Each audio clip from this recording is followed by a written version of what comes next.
What if I tell you one small mistake and you could end up wiping out a whole 6 months of trading progress? I've seen this happen all the time. One loss after another and all of a sudden 90% of the capital is gone. But there is a simple way to avoid this, and that is the 2% rule. In this video, I'm going to talk about the 3 main things to understand the logic behind the 2% rule, risk management, and position sizing. Now in trading, especially when you're starting off as a beginner, most traders, they do not think about protecting their capital. The one core thing that most beginners traders are thinking of is making enough money to buy the next car, the next house, so on and so forth. The last thing on their mind is about protecting the capital. However, trading is less about making money, but more so about keeping what you have made. That's where risk management comes in, and that's where the 2% rule comes in. So the 2% rule makes sure that no one single trade could harm the entirety of your account,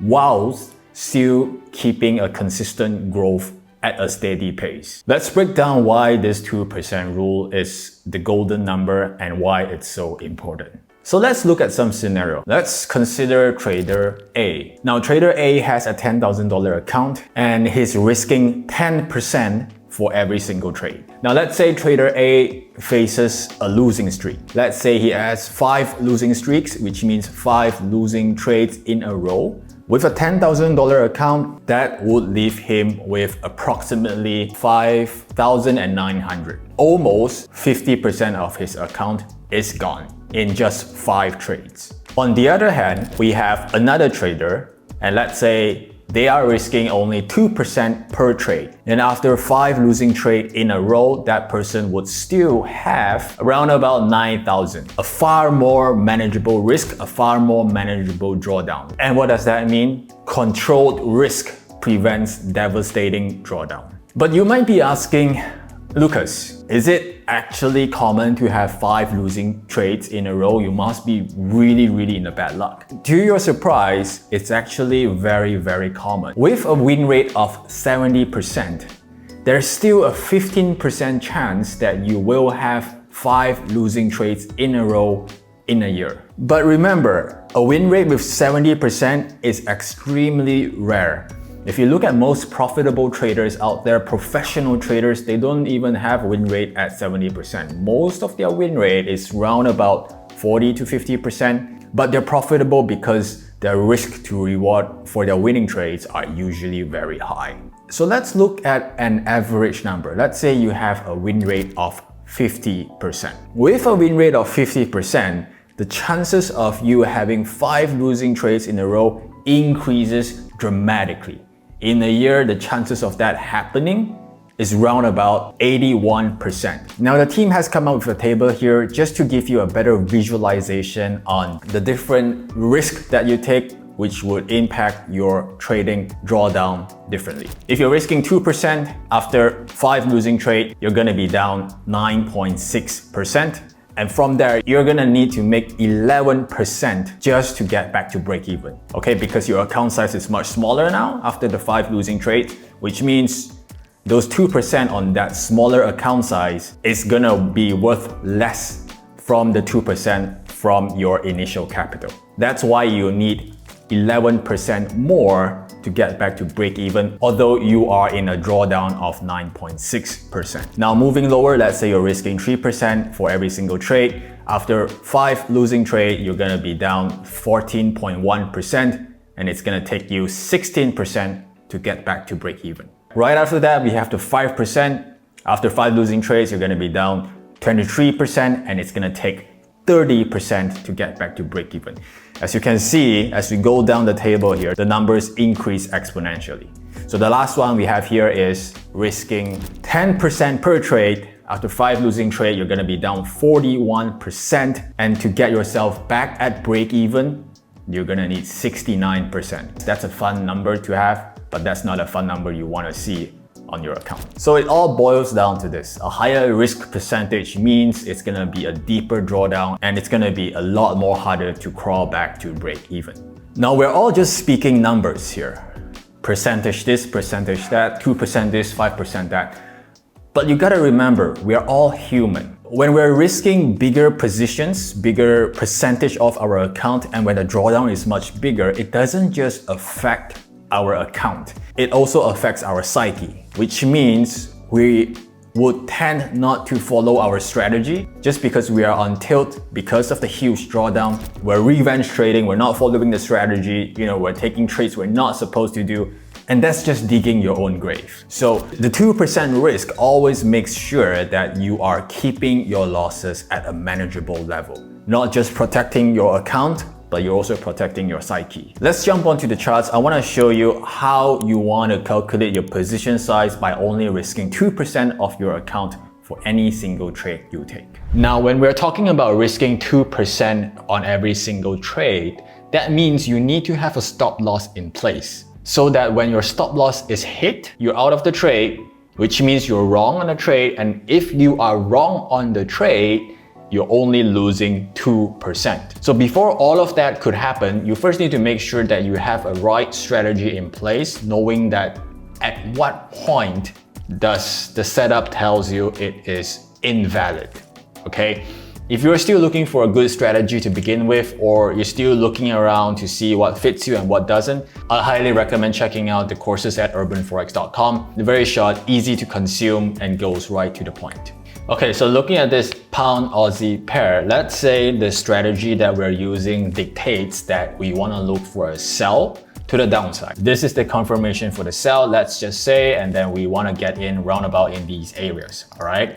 And then the strategy also dictates that if price goes above this point, the sell idea is gone. We don't want to be on the sell anymore. We are assuming we are losing the trade if price goes up towards this point.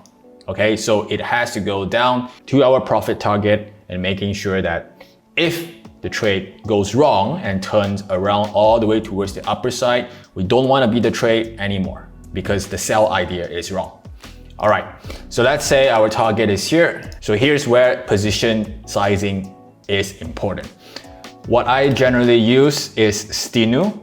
It's a very, very simple position size calculator. So let's have a look at this example. Let's say we have a 1500 account. And here, this is where it gets important. You always want to make sure you're not risking too much. We want to risk just 2% for every single trade. So here, we're only going to be losing 2% if price tags our stop loss.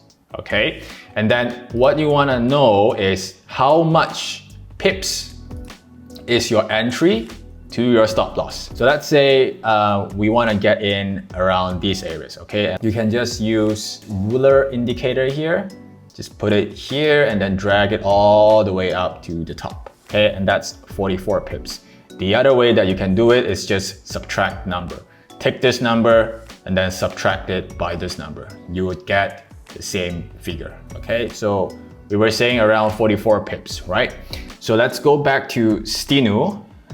At 2% risk, our stop loss is 44 pips. Next, we want to choose the currency pair, which is pound Aussie, and let's calculate. So here you can see, based on this trade, the position you are going to be risking is 1.08. So that's what you're going to be entering into your brokerage account. Now, the cool feature about STINU is you see market is moving here, right? So it goes down a little bit lower.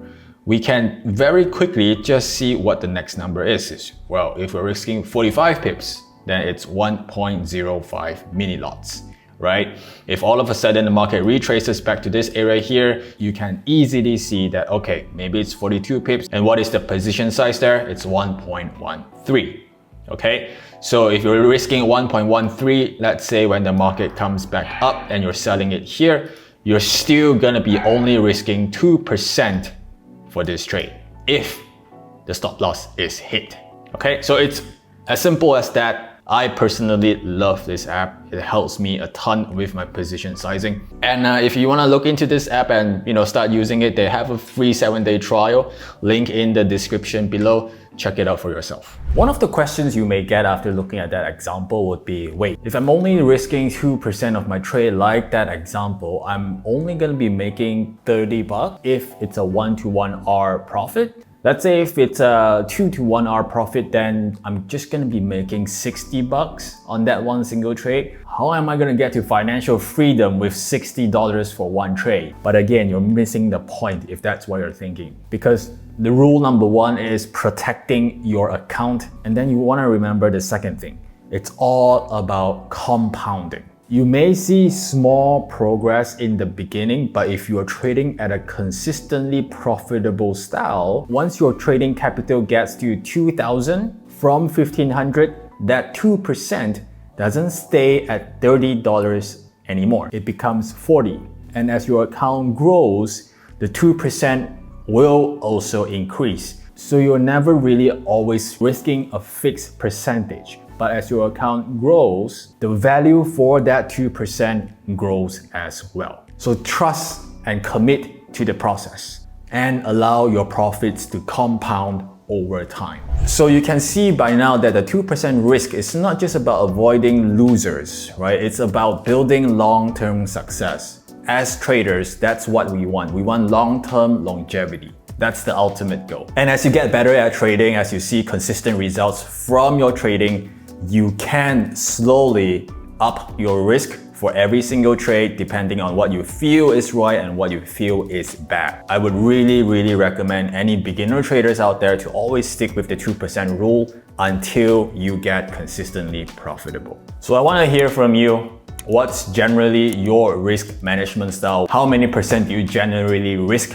on every single trade? Let me know in the comments below, and I'll see you on the next video. Cheers. Bye for now.